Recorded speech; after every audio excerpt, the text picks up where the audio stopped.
Hey guys, Zakk here from MixChecks.com. Welcome to another gospel mixing course.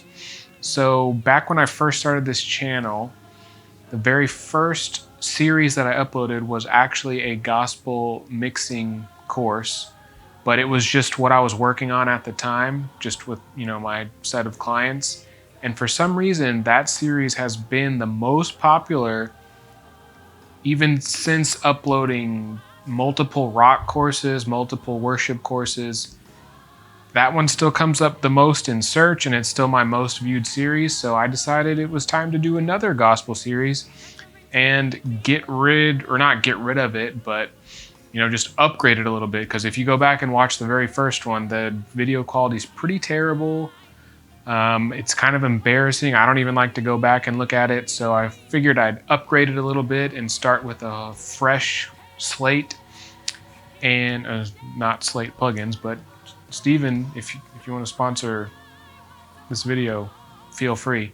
But we are going to jump into another gospel mix, and this one, it's from the similar or same artist as before, just a different song. And in this first video, we're going to be going over not really mixing, but we're just going to be talking about updating OS, because that's kind of part of mixing. Most people operate on a computer and you have to worry about that kind of stuff. And then we're also going to be talking about gain staging, which I am not a fan of everyone talking about gain staging.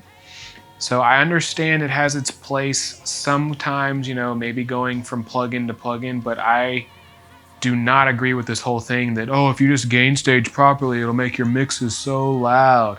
So you'll hear me rant about that in the video, but without further ado, let's jump into this mix.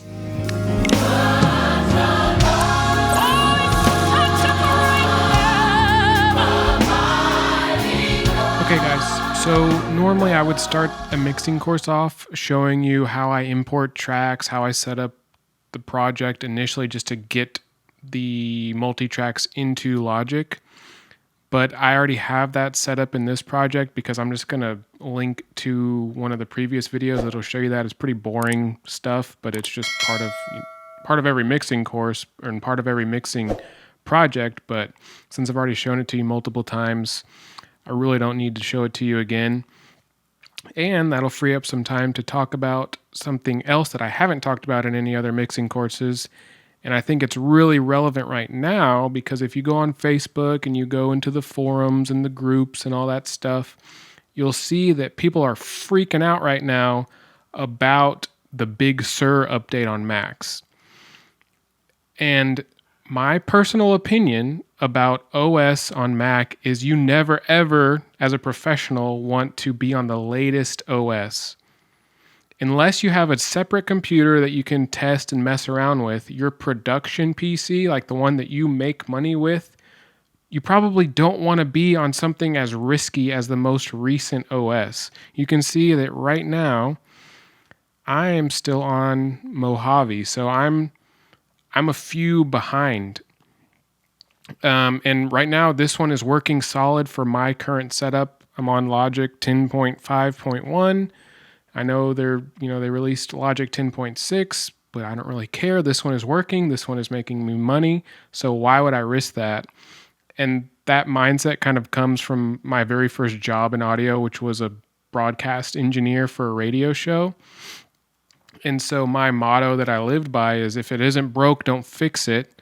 Because, when there's 30,000 people listening to your show, you really don't want to take risk on, being on the coolest new update. You just want stuff to work. So if I had producers coming in to, actually run the show, I just needed it to work for them so I didn't get calls every weekend of, hey, Logic won't open or this won't run. So my professional opinion about Big Sur or any OS update is don't do it right away, especially if you're depending on your computer to make you money.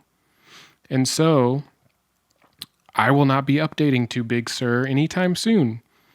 I don't even know if I'll be updating to Catalina anytime soon because Mojave's working, I like my dark mode I'm sure, Catalina and all the other ones have that too, but I'm going to stick here for a while until all of you other guys figure out the bugs with Big Sur. So that's what I'm doing.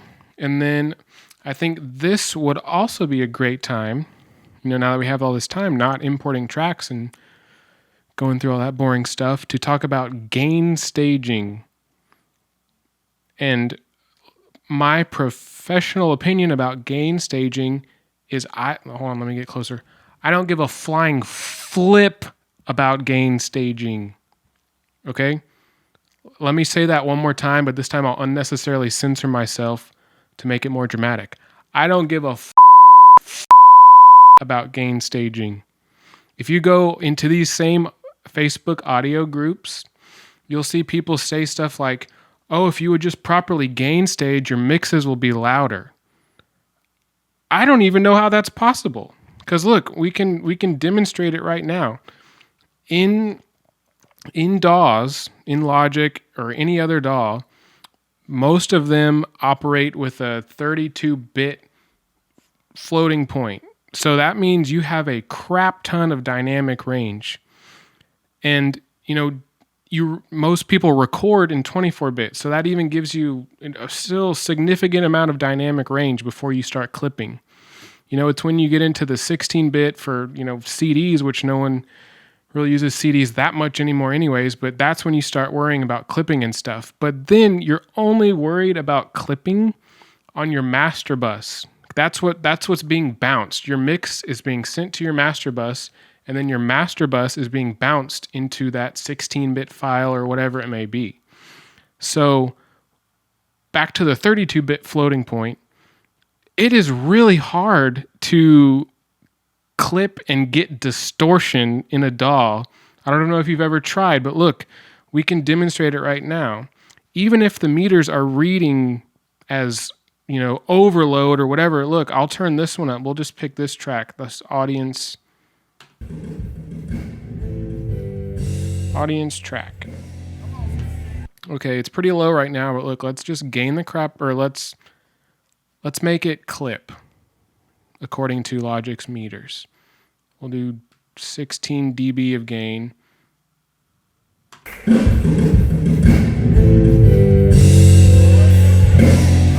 Uh-oh.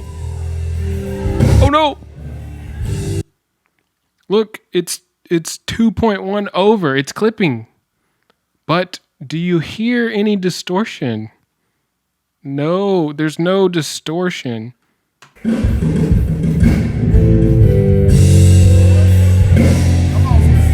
It's because the DAW has a 32-bit floating point amount of dynamic range. You cannot distort it. So as long as this, like this, I would be worried about if this is being sent to my master bus, which is what I'm bouncing. So I do not want my master bus to clip. But I don't necessarily care about what it's doing. Like if it's just going, 0.8 over or even 2 over like it is, if I'm not hearing distortion, as long as it's not clipping my master bus, I don't care. Yes, you might have to worry about if it's clipping a plugin, but just listen for distortion. It's not going to really matter. So the only thing I ever care about is making sure that my master bus isn't clipping. And because of that, normally whenever I start a mix, I'll just go select all the tracks and then I'll just drop them down just so I don't really have to worry about it too much.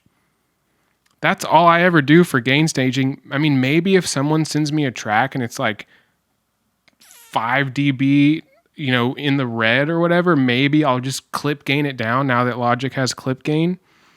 But really, I'm not going to worry about it as long as Logic keeps being a 32-bit floating point. I mean, who cares about that? It's not going to make your mixes louder if you gain stage properly. I still don't understand what that means unless someone is confusing gain staging with compression or limiting or whatever. But that compression and limiting isn't gain staging. That's compression and limiting. So this is my professional opinion about gain staging. Still, no one's really been able to change my mind.